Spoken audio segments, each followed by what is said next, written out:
Ibang klase talaga ang likot ni Sassy. Kagatin ba naman niya ang mother niya sa mukha?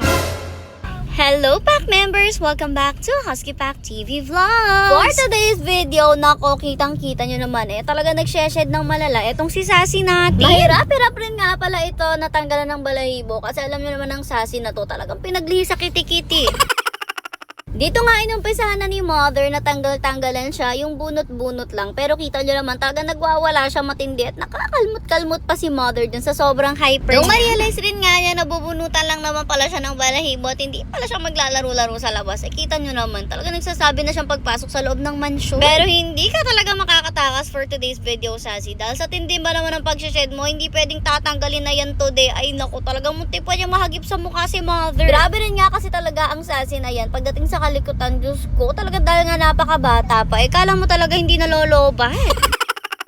Kahit nga itong si Kuya Eldar nyo na taga-video, tumulong na rin nga paghahawak dito kay Sassy at pati na rin nga si Tito Bobby. Syempre, kailangan na talaga ng ganyan para nga may katulong si mother. Sa likod ba naman ito? Anyways, kaya naman kailangan sa idinaya mga balahibo niyang natatanggal na yan. Dahil for today's video, siya nga ang nabola para mapaliguan. Sabi ko naman sa inyo, mahirap rin talaga kung papaliguan natin yung pack members natin na nagseshed nang hindi pa nga sila tinatanggalan ng balahibo. Kaya naman kahit saan kayo magpuntang groomer, talagang uunahin nilang suklay-suklay ng mga fur babies natin kapag nagseshed sila bago nga sila tuluyang likuan. Dahil nga gaya ng sabi ko, hindi nyo lang din kasi talaga sila mapapaliguan ng ayos kung nakakapit pa nga yung mga balahibo na yan. Then ulitin ko lang rin kasi baka may mag-comment na naman dyan, hindi po sila nasasaktan tuwing tinatanggalan sila ng balahibo kasi yung mga natatanggal po na yan ay ready na rin talaga matanggal at hindi na talaga nakadikit sa ani. Nakasipit-sipit na nga lang yan sa gitna-gitna ng kanilang mga balahibo rin, kaya naman madalas natatanggal na nga yan ng kanya dahil talagang ready na nga siya. Kita nyo naman kung gaano karami yung natanggal nila today na para makakabuo na nga ng isa ulit panibagong aso. Pero wag kayo, kalahati pa lang yan na masyeshed sa kanya. Marami pa rin kasi talaga matatanggal sa kanya. Kung mapapansin nyo, yung mga part na medyo maputi-puti pa sa balahibo niya, naku, magseshed pa rin nga. Sa ngayon kasi, hindi pa ready matanggal yung ibang mga part na yun at hindi natin pwede siyang hilahin talaga dahil nga nakakabit pa siya. Yung mga ready lang mismo or yung mga bumabagsak na balahibo, yung dahil dyan nag-umpisa na rin nga si Kuya Edmar nyo na paliguan siya at Diyos ko, sinasabi ko sa inyo, ang pagpapaligo dito kay Sassy, ay naku, hindi talaga babasta. Pagka-umpisa pa lang kasi, Diyos ko, ang Sassy natin, talaga nagwawala na to the highest level at umaakyat na nga dyan sa harang,